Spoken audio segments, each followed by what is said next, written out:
오늘 계속해서 마태복음 8장과 9장에 나오는 10가지 기적을 함께 살펴보고 있습니다.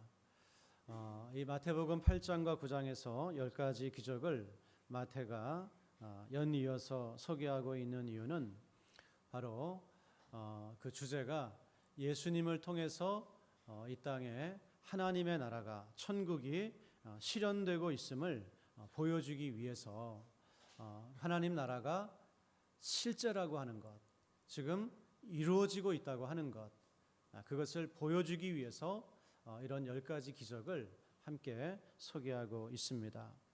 곧 예수님의 가르침과 5장에서 7장 사이에 예수님의 가르침과 또한 사망의 증상인 질병들을 치료하시는, 그래서 사망 권세를 정복하셨다고 하는 것을 보여주시는 이런 치유 사건들, 귀신을 내어 쫓으시는 것들을 통해서 마귀의 권세에 묶여있던 우리가 자유함을 얻고 하나님의 자녀가 되고 있다고 하는 것을 보여주시기 위해서 이렇게 8, 9장에서 10가지 기적이 이어서 소개가 되고 있습니다.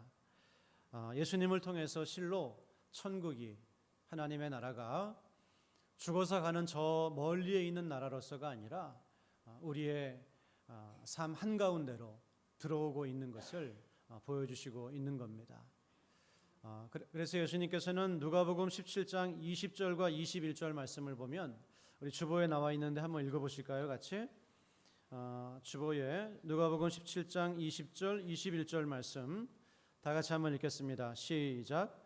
바리새인들이 하나님의 나라가 어느 때에 임하나이까 묻거늘 예수께서 대답하여 이르시되 하나님의 나라는 볼 수 있게 임하는 것이 아니요 또 여기 있다 저기 있다고도 못하리니 하나님의 나라는 너희 안에 있느니라.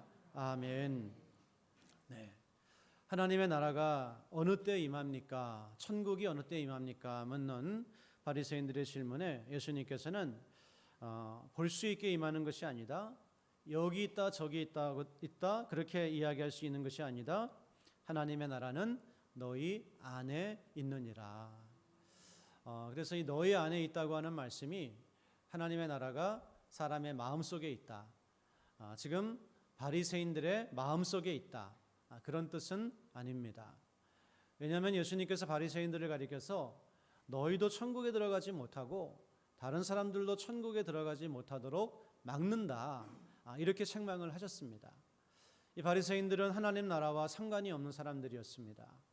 그래서 너희 안에 하나님 나라가 있다, 이 말씀은 사람들의 마음속에 하나님의 나라가 있다 그런 뜻이 아니라, 이 너희 안에라고 하는 말은 너희 가운데 혹은 너희 가운데 혹은 너희 앞에, 이렇게 번역을 할 수가 있습니다.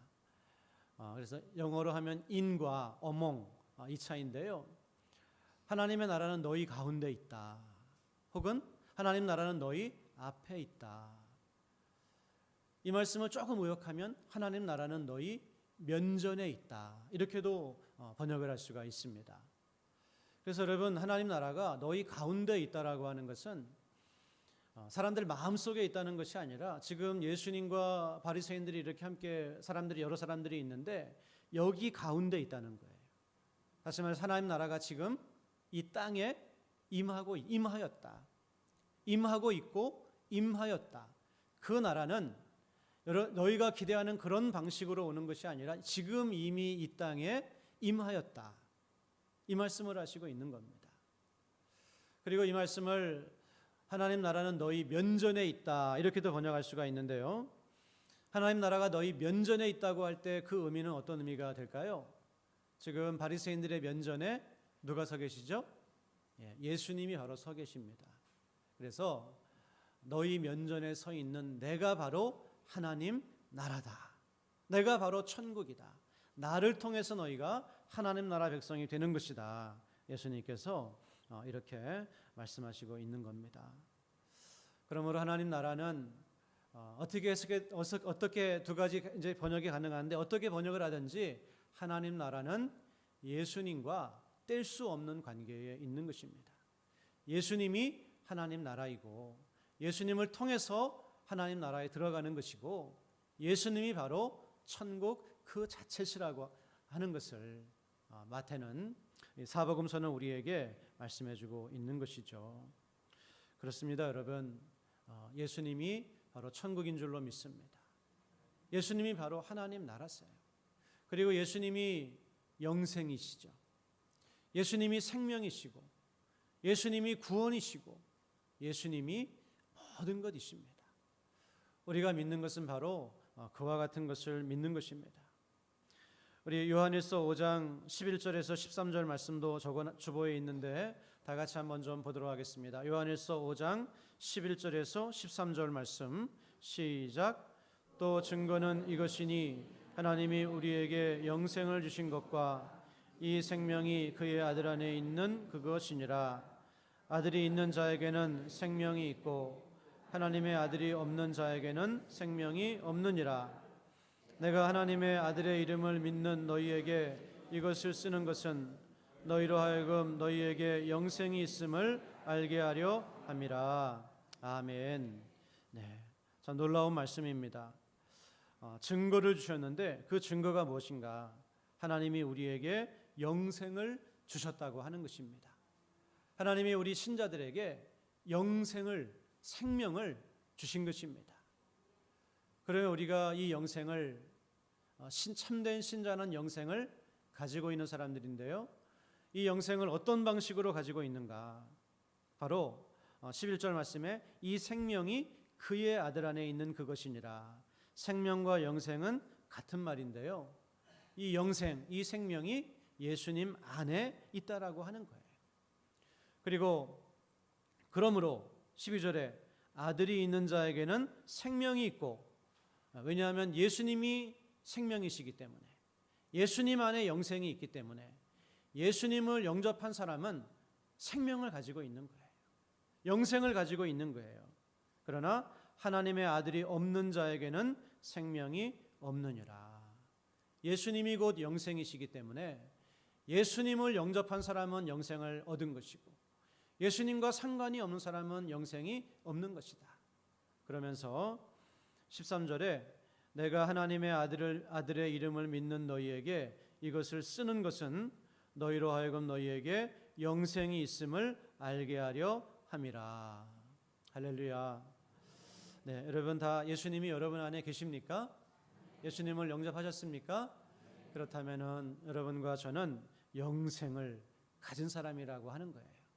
이것이 바로 하나님께서 우리에게 주신 증거라고 하는 겁니다.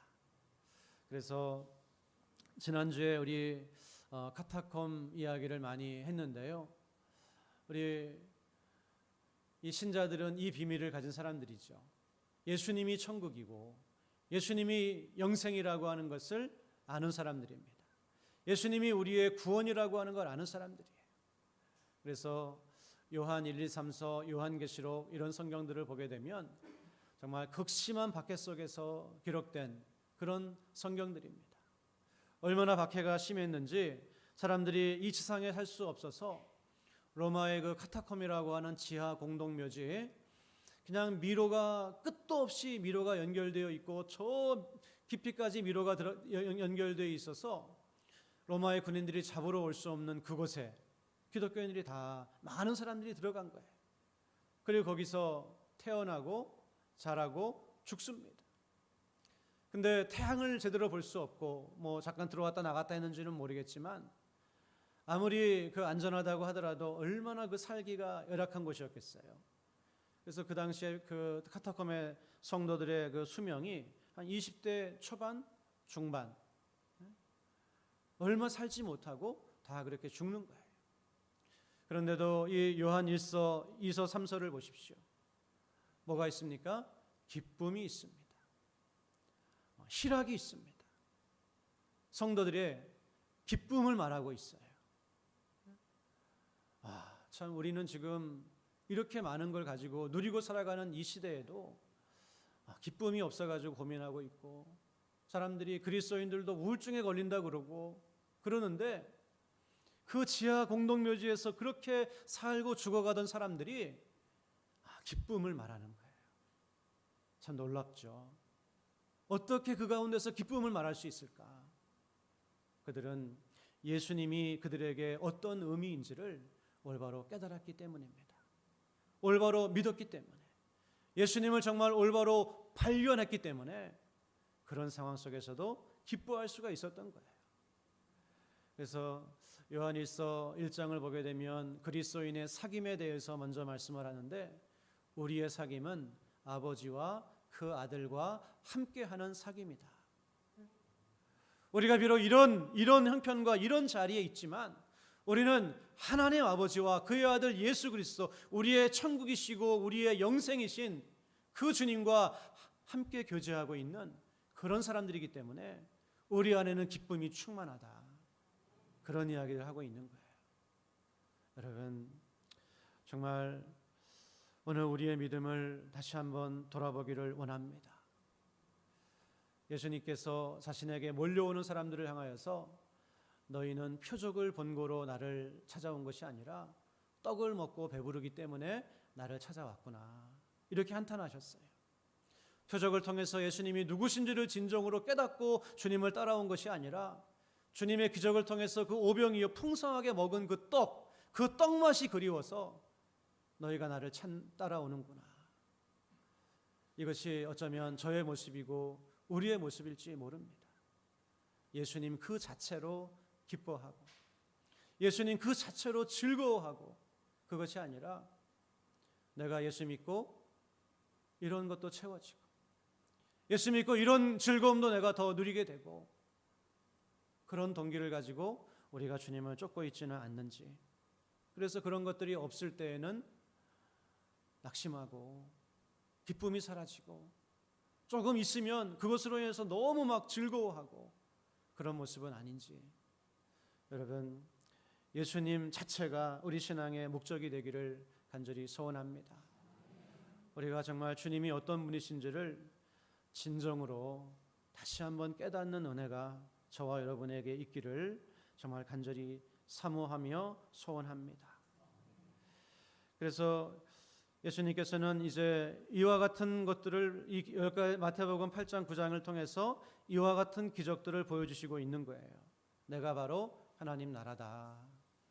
그리고 오늘 세 번째 기적입니다. 지난 시간 2주에 걸쳐서 나병 환자를 고쳐주시는 그런 사건과 또 중풍병, 백부장의 중풍병 하인을 고쳐주시는 그런 이제 말씀을 통해서 나병 환자 사건은 초점이 다시 공동체로 돌아오게 하시는 하나님의, 예수님의 은혜, 하나님 나라는 우리를 다시 하나님께로 돌아오게 해서 하나님과 교제하게 하는 그런 나라고, 백부장의 그런 하인의 병을 고쳐주시는 것은 완전히 영적으로 무기력해서 스스로를 구원할 수 없는 그 사람을 하나님의 은혜로, 예수님의 권세로 고쳐주시는 그런 이제 말씀들을 보았습니다.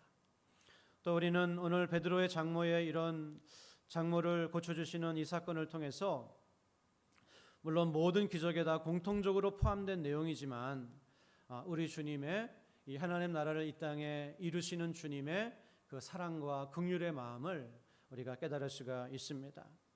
오늘 본문을 보면 베드로가 집으로 들어갔을 때 예수님께서는 베드로의 집에 들어가셔서 그의 장모가 열병으로 앓아 누워 계신 것을 보았습니다.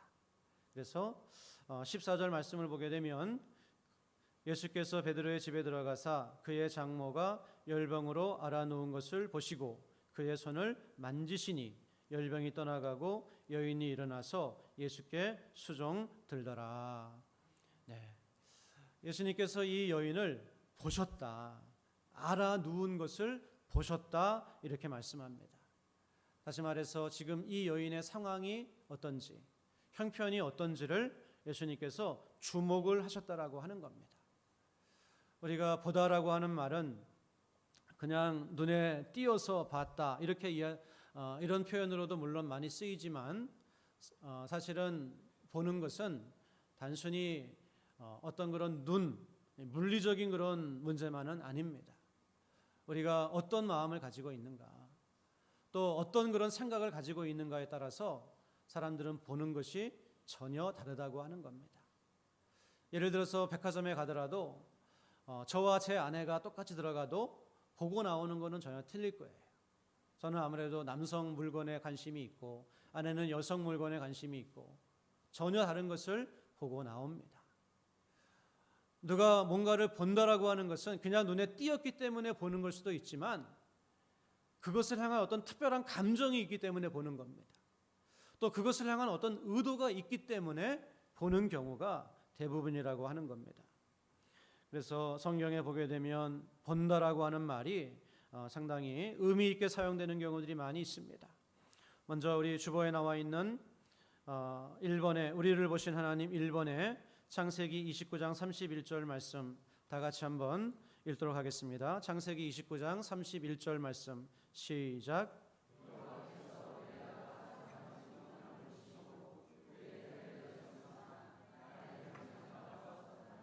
아멘. 네, 여호와께서 레아가 사랑받지 못함을 보시고, 단순히 그냥 하나님 눈에 띄었다 이런 얘기가 아니죠.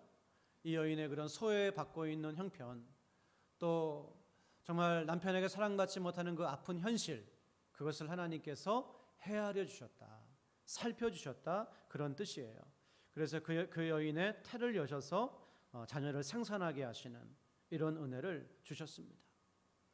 또 신명기 26장 7절 말씀에서도 우리가 우리 조상의 하나님 여호와께 부르짖었더니 여호와께서 우리 음성을 들으시고 우리의 고통과 신고와 압제를 보시고, 이스라엘 백성들이 애굽에서 그 말할 수 없는 고통 가운데 있을 때 하나님께서 그들의 형편과 처지를 보셨다, 살펴주셨다, 이렇게 말씀하고 있는 거예요. 여러분, 그래서 이처럼 하나님께서 보셨다, 특별히 그 보시는 사람의 형편이 어렵고 힘든 그런 경우에는 단순히 그냥 보시는 것이 아니라 하나님께서 그 마음을 긍휼의 마음으로 바라보시는 거예요. 그 사람의 형편과 처지를 깊이 헤아려 주시는 거예요. 그리고 이 사람의 삶에 개입하셔서 바꿔주실 의지를 가지고 바라봐 주시는 거예요. 그래서 우리 신앙의 선배들은 기도할 때 어떤 기도를 드렸습니까? 하나님, 저를 살펴보아 주십시오. 저를 돌아보아 주십시오. 제 형편과 처지를 주님 제발 좀 봐주십시오. 이런 기도를 많이 드렸던 것을 보게 됩니다. 주보에도 맨 마지막에 시편 25편 18절 말씀에 이렇게 있는데요. 나의 곤고와 환난을 보시고 내 모든 죄를 사하소서. 시편을 읽다 보면은 여러분, 나를 좀 봐주십시오, 이런 기도를 굉장히 많이 접하시게 될 겁니다. 여러분, 그렇습니다. 오늘 예수님께서 이 열병으로 죽어간, 아마 말라리아였을 것인데요, 말라리아는 오늘날도 불치병입니다. 그 당시에는 죽어가는 그런 병입니다. 그래서 침상에 누워서 죽어가는 힘없는 이 여인을 우리 주님께서 보셨다라고 하는 거예요. 긍휼의 마음으로, 사랑의 마음으로, 그리고 도와주시려고 하는 그런 마음으로 보셨다. 여러분, 하나님은 오늘도 우리를 그렇게 보고 계시는 줄로 여러분 믿으시기를 바랍니다. 우리의 삶을, 한 사람 한 사람의 삶을 그렇게 하나님의 은혜와 긍휼의 눈으로 관심을 가지고 지금 우리를 보시고 있다라고 하는 거예요. 여러분, 믿으십니까? 그렇게 나를 보고 계세요. 세상의 모든 사람들은 다 몰라줘도, 나랑 가까운 사람도 나를 헤아려 주지 못해도 우리 하나님은 나의 마음을 헤아리시고 나의 형편과 처지를 헤아려 주시고 긍휼의 마음으로 지금도 바라보고 계시는 거예요. 놀이터에 많은 그런 아이들이 뛰어놀지만 놀이터를 가까이 가면 여러분, 누가 보이죠? 내 자녀가 보입니다. 내 손자가 보입니다. 심지어는 그 놀이터에서 그냥 어떤 아이 하나가 빽 하고 우는데 예전에 제가 딱 느낌이 오더라고요. 이거 우리 수빈이다. 그래서 아내한테 얘기하니까 진짜 수빈이가 놀이터에 저 아래에서 우는 소리가 들린 거예요. 제가 귀가 좋아서 들었던 것은 아닌 겁니다. 자녀를 사랑하는 마음이 듣게 한 것이죠. 우리 하나님도 마찬가지인 줄로 믿습니다. 우리를 향한 그 하나님의 사랑이 우리를 바라보게 하시고 우리의 간구를 듣게 하시고 지금도 우리를 주목하게 하시는 그 하나님의 바라보심이 여러분에 있다고 하는 것을 여러분 꼭 믿으시기를 바랍니다. 시편 119편 153절 말씀에서도 나의 고난을 보시고 나를 건지소서 이렇게 고백하고, 솔로몬이 성전을 건축하고 나서도 하나님께 봉헌하면서 기도하기를, 하나님 우리가 곤고와 환난을 당했을 때 이 성전을 향하여 기도할 때 우리를 좀 봐주시고 우리의 기도를 들어 주옵소서. 이렇게 어렵고 힘든 일이 있을 때마다 하나님 백성들은 나를 보아주시는 그 하나님을 믿고 나를 봐달라고 기도하면서 삶의 용기를 얻고 전진했던 것을 우리는 볼 수가 있습니다. 여러분, 오늘도 하나님께서 여러분의 깊은 것까지도 은혜와 사랑으로 바라보고 계심을 꼭 믿으시고 그 하나님으로 인해서 용기를 얻으시기를 주님의 이름으로 간절히 축원합니다. 그리고 두 번째로 예수님께서는 이 여인을 보시고 손으로 만져주셨다 이렇게 말씀합니다. 우리 15절 말씀에 그의 손을 만지시니 열병이 떠나간 것입니다. 그냥 말씀으로도 하실 수 있었을 텐데 특별히 만져주셨다고 하는 거예요. 이 만져주셨다라고 하는 것은 주님의 긍휼히 여기시는 그 마음을 행동으로 보여주시고 있는 것입니다. 마태복음 20장 34절 말씀에서도 예수님께서 이 장님들을 고쳐주시면서 예수께서 불쌍히 여기사 그들의 눈을 만지시니, 만지신 이유는 불쌍히 여기셨기 때문에 그 긍휼의 마음을 터치하시는 것으로 표현을 하셨다라고 하는 거예요. 오늘 이 여인을 만져주시는 주님을 바라보면서 우리는 하나님의 우리를 긍휼히 여겨주시는 사랑을 발견하게 되는 것입니다. 이 여인을 불쌍히 여기셨다라고 하는 거예요. 직접 만져주시면서 어루만져주시면서 고쳐주셨다라고 하는 겁니다. 이 마태복음을 보게 되면 되풀이되는 그런 표현들이 계속해서 나오는 표현들이 있는데 그것이 무엇인가 하면 예수님께서 사람들을 대하실 때마다 되풀이되는 표현이 있습니다. 그것은 바로 불쌍히 여기셨다. 마태복음 9장 36절 말씀에서도 무리를 보시고 불쌍히 여기시니 이는 그들이 목자 없는 양과 같이 고생하며 기진함이라. 마태복음 14장 14절에서도 예수께서 나오사 큰 무리를 보시고 불쌍히 여기사 병자들을 고쳐주셨습니다. 또 마태복음 15장에서도 내가 무리를 불쌍히 여기노라 이들에게 먹을 것을 주라 이렇게 말씀하시고, 또 마태복음 20장에서도 불쌍히 여기셔서 장님들을 고쳐주시는 이런 모습들을 보게 됩니다. 계속해서 불쌍히 여겨주시는 주님의 그런 만지심을 우리는 보게 되는 거예요. 여러분, 우리 주님은 여러분과 저를 또 우리 모든 인류를 불쌍히 여겨주심을 믿습니다. 우리의 형편과 처지를 아시고 우리를 멸시하고 경멸하고 미워하고 그렇게 하는 것이 아니라 지금도 우리를 긍휼히 여기십니다. 불쌍히 여기십니다. 긍휼의 마음으로 우리를 바라보고 계신다라고 하는 거예요. 그러므로 여러분, 인생에 정말 하나님 앞에 우리가 어떤 때로는 큰 죄를 지을 수 있습니다. 그래서 크게 낙심하고 절망하고 포기하고 싶은 그런 생각이 들 수 있습니다. 그러나 여러분, 낙심하지 마십시오. 포기하지 마십시오. 하나님은 우리를 긍휼히 여기시기 때문입니다. 하나님 앞에 나와 겸손한 마음으로 하나님 나를 긍휼히 여겨주시고 나의 믿음을 회복시켜 주옵소서. 멸시하지 아니하시고 우리의 기도를 들어주실 줄로 믿습니다. 우리의 인생에 큰 환난과 어려움을 만났을 때 포기하지 않고 하나님 앞에 나와 하나님 나의 삶을 불쌍히 여겨 주옵소서. 기도하고 간구할 때 하나님께서 여러분과 저를 도와주시는 은혜를 허락해 주신다라고 하는 것입니다. 그러므로 우리 신앙의 성경에 나오는 사람들을 보게 되면 아까 어떻게 기도한다 그랬죠? 나를 바라봐 주십시오. 기도 이렇게 많이 기도를 한다 그랬습니다. 그런데 그렇게 기도하는 것과 동시에 어떻게 기도했는가 하면 나를 불쌍히 여겨 주십시오. 이런 기도를 많이 드렸고 그렇게 기도할 때마다 주님께서 은혜를 베풀어 주시는 모습들을 우리는 볼 수가 있습니다. 저 가난한 여자 하나도 주님께 나와 나를 불쌍히 여겨 주세요. 예수님, 내 딸이 지금 흉악하게 귀신 들렸습니다. 불쌍히 여겨 주세요. 그때 예수님께서 그 여인의 딸을 고쳐주시는 역사를 보게 됩니다. 마태복음 20장의 두 맹인도 예수님께 나와 예수님 나를 불쌍히 여겨주세요. 사람들이 잠잠하라 그렇게 하지만 그래도 나를 불쌍히 여겨주세요. 그때 예수님께서 그들을 불쌍히 여기사 눈을 만지시고 고쳐주셨다라고 이렇게 말씀하고 있습니다. 여러분, 우리가 구원받은 것도 왜 우리가 구원받았습니까? 바로 에베소서 2장 말씀을 보게 되면 긍휼이 풍성하신 하나님이 우리를 사랑하신 그 큰 사랑을 인하여 우리를 구원하셨다 말씀합니다.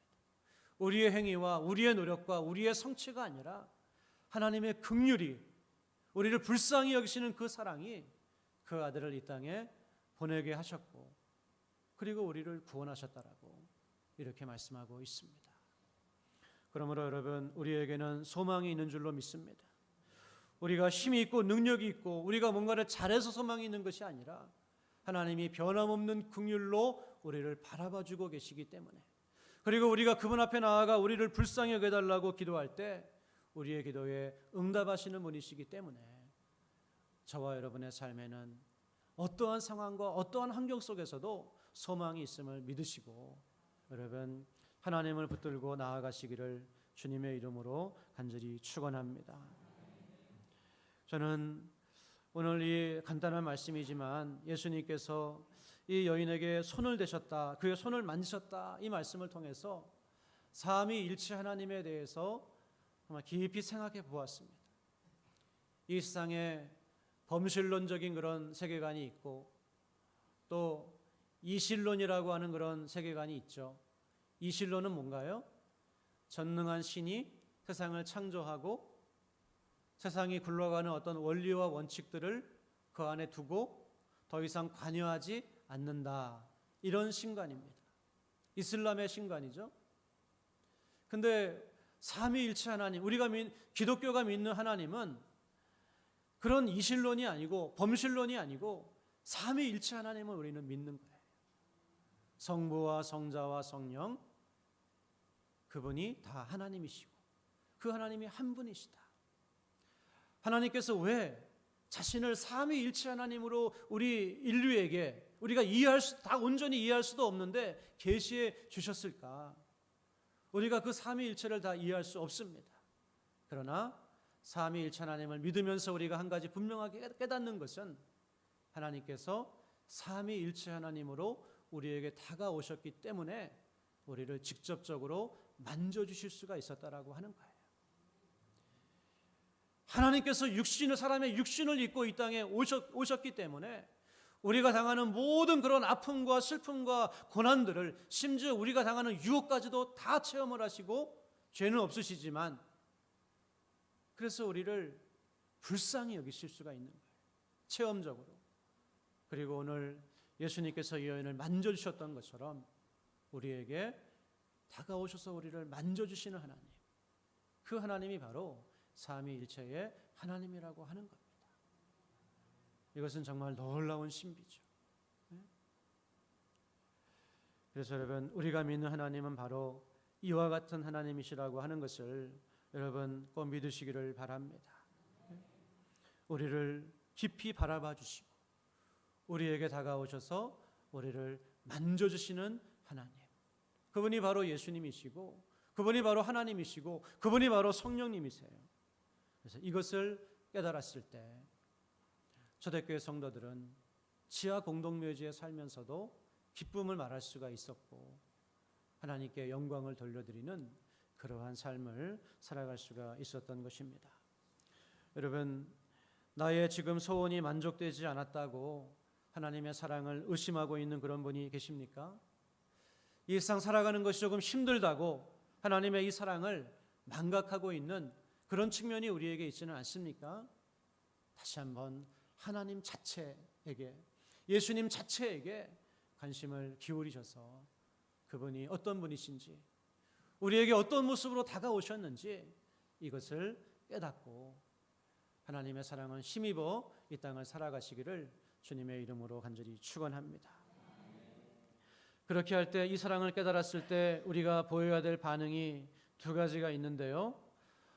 이런 주님의 사랑을 우리를 바라봐 주시고 터치해 주시는 이런 주님의 사랑을 깨닫게 되었을 때 우리는 두 가지 반응으로 하나님 앞에 나아가기를 원합니다.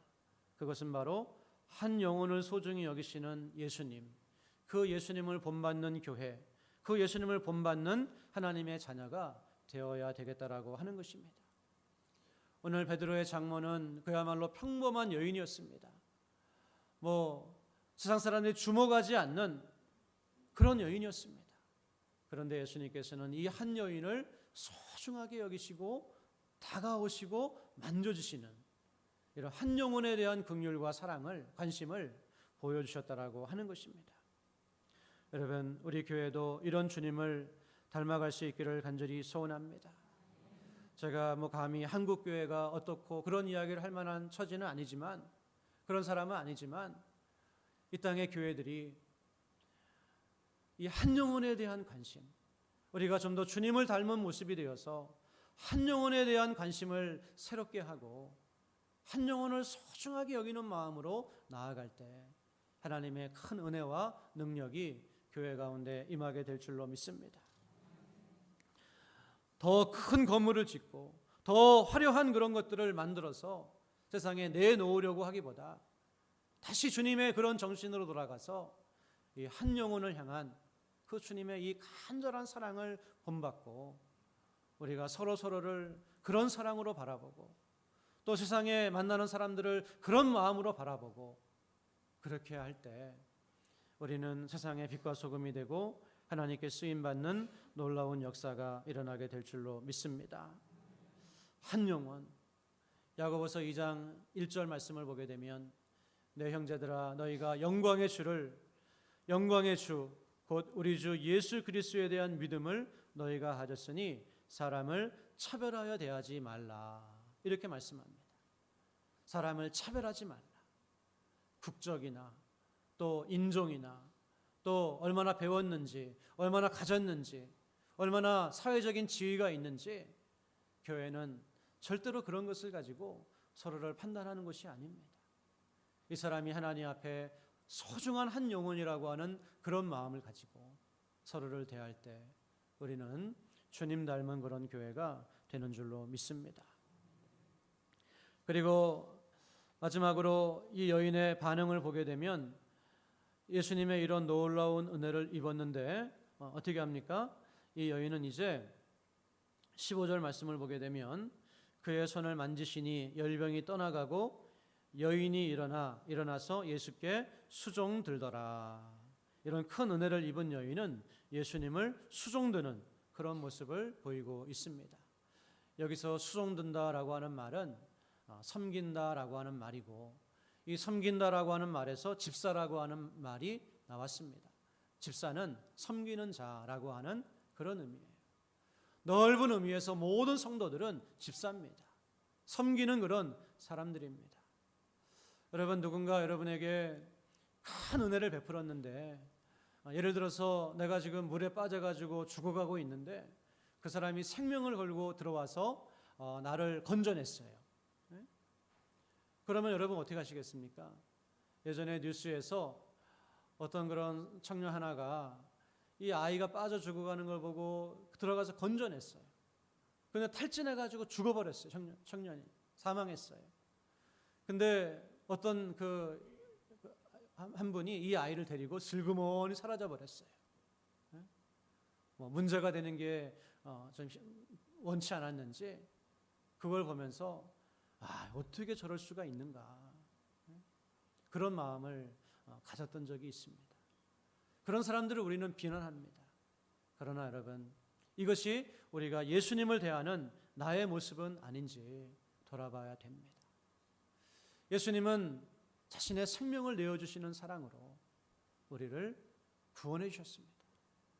그런데 나는 그 앞에서 이제는 주님을 섬기는 삶을 살아가고 있습니까? 똑같은 본문을 말씀하는 마가복음에서는 그들을 섬겼다 이렇게 이야기합니다. 교회를 섬기는 거예요. 하나님의 공동체를 섬기는 거예요. 나는 이 구원의 은혜를 입었다 이야기하면서 과연 예수님을 섬기며 살고 있고 하나님의 공동체를 섬기며 살아가고 있습니까? 당신은 하나님을 어떻게 섬기고 있습니까? 라고 질문했을 때 나는 하나님을 지금 이렇게 섬기고 있습니다. 예수님을 이렇게 섬기고 있습니다. 우리가 대답할 수 있어야 된다라고 하는 거예요. 그것이 구원받은 신자의 모습이라고 하는 것입니다. 그래서 여러분 우리 사랑하는 낙원의 성도님들이 나는 예수님을 이렇게 섬기고 있습니다. 이렇게 고백할 수 있는 하나님의 구원의 은혜를 깨달은 하나님 백성들이 되시기를 주님의 이름으로 간절히 축원합니다. 오늘 천국이시고 영생이시고 우리의 구원이시고 우리의 유일한 길이신 예수님께서 오늘 우리에게도 다가오셔서 우리를 바라봐 주시고 만져주셨다라고 하는 것, 그리고 지금도 우리의 기도에 귀를 기울이시고 응답하신다고 하는 것, 이 믿음을 다시 한번 회복하시고 우리가 이 믿음으로 하루하루 승리하며 살아갈 수 있기를 주님의 이름으로 간절히 축원합니다. 하나님 아버지, 오늘 우리가 다시 한번 예수님을 생각해 보기를 원합니다. 예수님께서 나에게 주시는 축복과 은혜만을 바라보는 것이 아니라 주님 자체를 바라보고 주님이 나에게 어떤 분이시라고 하는 것을 다시 한번 깊이 깨닫게 하여 주옵소서. 그래서 우리에게 다른 것이 없어도 예수님이 함께 계심을 기뻐하고 즐거워하며, 그리고 그 주님께서 오늘도 우리를 나의 삶의 깊은 곳을 바라봐 주시고 나를 긍휼히 여기시며 나를 만져주신다고 하는 이 복음을 다시 한번 깨닫고 오직 주님의 음성을 들으며 주님을 따라 또 일주일을 살아갈 수 있는 우리 모두가 될 수 있도록 성령님 인도하여 주옵소서. 우리의 지금 삶과 마음 속에 주님과 나 사이를 가로막고 있는 모든 것들을 제거하여 주시고 내가 예수님보다 더 사랑하고 더 신뢰하고 더 의지하고 더 바라보고 있는 것들을 다 제거하여 주시고 오직 주님의 음성을 듣고 주님을 따라가는 예수님의 어린 양들이 되게 하여 주옵소서. 모든 것 감사드리며 예수님의 이름으로 기도드렸습니다. 아멘.